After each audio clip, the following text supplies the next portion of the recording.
Attacks on the minority communities post-June 2024. There have been instances of casualties in Raipur, there have been instances of casualties in Madhya Pradesh, there have been instances of casualties in UP, in Aligarh, in Lucknow. There has been instances of casualty in Gujarat. Chairman sir, you very well know that the Supreme Court has laid down law. Supreme Court has said that if there is a hate speech, the police has to suo motu register an FIR. What the new law says is that only if the police is prima facie convinced that an offence has been committed, they have to register an FIR. This will lead to police raj and police raj and police raj. NTA has to be scrapped. Why is this NTA be there? NTA has to be scrapped. Let it go back to the state government. State governments were doing a much better job. Let the state governments do the entrance examination and let the students continue with the entrance examination of the state government. Sri Harris Biran made a speech. Many thanks, sir. Many thanks for giving me this opportunity, sir. I stand on behalf of my party, Indian Union Muslim League, led by its president, Syed Sadiq Ali Shihab Tangal. I am thankful to my leader, Mr. P.V. Abdul Wahab, to have given me this opportunity on the very first day of my swearing in. This is one day which I will never forget. I have heard the speech of the Honorable President. Now, as we all know, President is an icon of women empowerment and determination. The way she has come forward in her life and became the first citizen of India is exemplary and is a model for everyone. However, it is very sad to say and note that the government has forced her to read a script which is far from truth and has missed certain vital points. The first vital point which I thought was missed is about the conduct of the census and the caste census.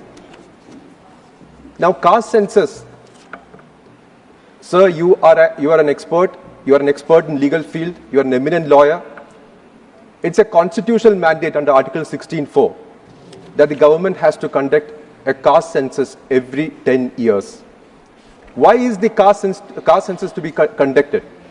Because Article 16(4) of the Constitution specifically says that there has to be government representation to the backward class communities. Now, whether the representation of the backward class communities has in fact come in the governmental jobs, it can only be done through a caste census. And that is the reason why the Constitution has mandated, that is the reason why the statute has mandated. And that is the reason why Mr. Rahul Gandhi, the leader of Congress party, has again and again asked for the conduct of caste census, and various states have conducted it. But unfortunately, the center is completely silent on this aspect. Now, coming from a state, I represent the state of Kerala. Now, as far as the federalism is concerned, the government is actually on a blinking mode as far as federalism is concerned. The government is strangulating my state as far as the economy is concerned. My state was forced to go to the Supreme Court to get funds from the center. The neighboring state of Karnataka, was also forced to go to the Supreme Court to get certain drought relief funds released from the center. So it may not be a nice part or a nice feature on the part of the central government to strangulate states like this when federalism is the core of the Constitution of India. Now, sir, on the attack on Dalits and minorities in the month of June, post the declaration of results, it portrays a very, very sorry state of affairs. There have been a lot of instances of hate speech. Now, when the Prime Minister of the country speaks, the whole world listens to the Prime Minister. Now, if the Prime Minister of the country speaks in such a manner that one community gets offended, then it emboldens the fringe elements. Now, this emboldenment of the fringe element has led to various attacks on the minority communities post-June 2024. There have been instances of casualties in Raipur, there have been instances of casualties in Madhya Pradesh, there have been instances of casualties in UP, in Aligarh, in Lucknow. There has been instances of casualty in Gujarat when a teenager was killed while playing cricket, while watching a cricket match. So these kind of attacks and hate speeches on the minority community, Chairman sir, you very well know that the Supreme Court has laid down law. Supreme Court has said that if there is a hate speech, the police has to suo motu register an FIR, and that will actually, it will be the starting step of the criminal investigation. But nothing is being done. Nothing is being done by the investigating agencies. Nothing is being done by the prosecuting agencies. And as I said, if the Prime Minister speaks in this manner, that will only embolden the fringe community, the fringe elements. Now, therefore, I would request that the government should protect its citizens. The government should protect uphold the Constitution. The government should uphold the rule of law, and government should respect and implement the Supreme Court judgments. And I hope that the Prime Minister is listening and he will reply to this.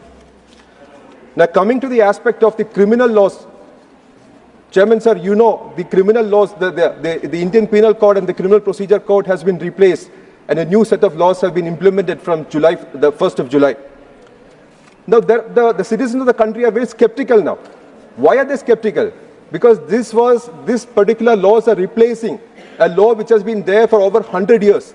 And every section of this particular law has been interpreted by the Supreme Court.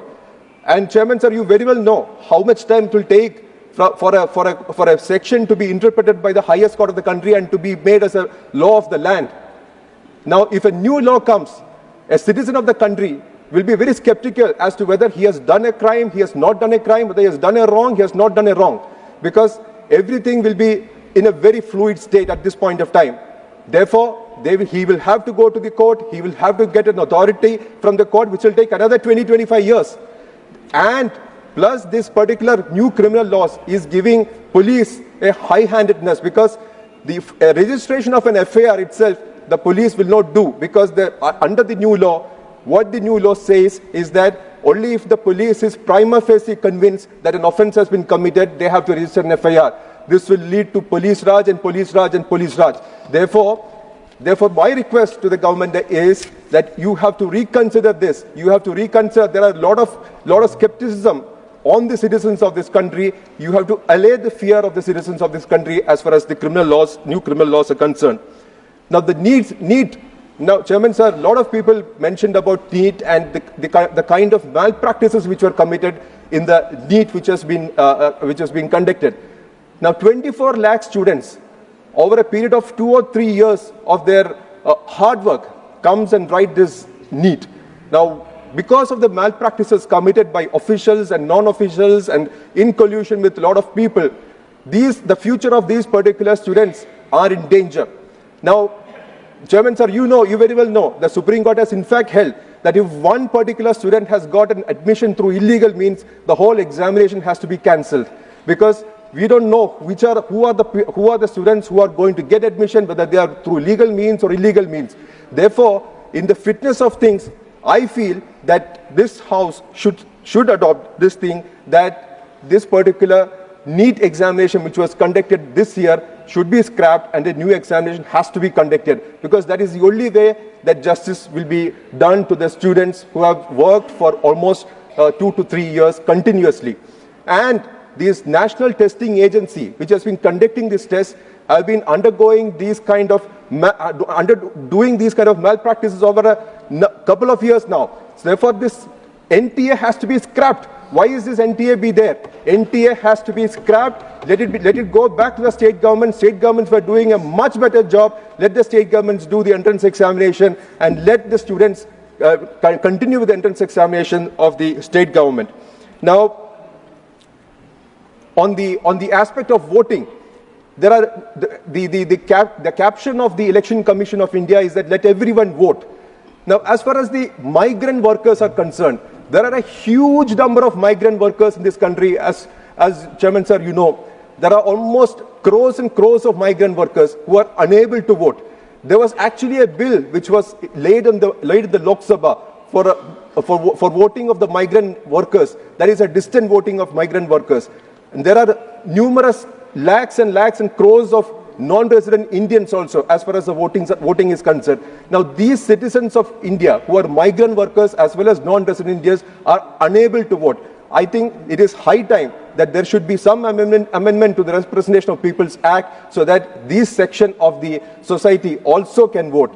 Now, I have got the indication from Chairman Sir that I have to conclude. I am so grateful that you have given me this much time. I am just concluding with one or two just small points.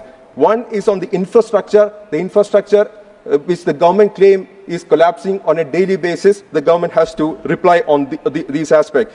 On the economy aspect, fifth largest economy to third largest economy, the farmers are having issues over here, youth is having issues over here. So all these issues, I think the Prime Minister will have to reply in his speech. Thank you for your time.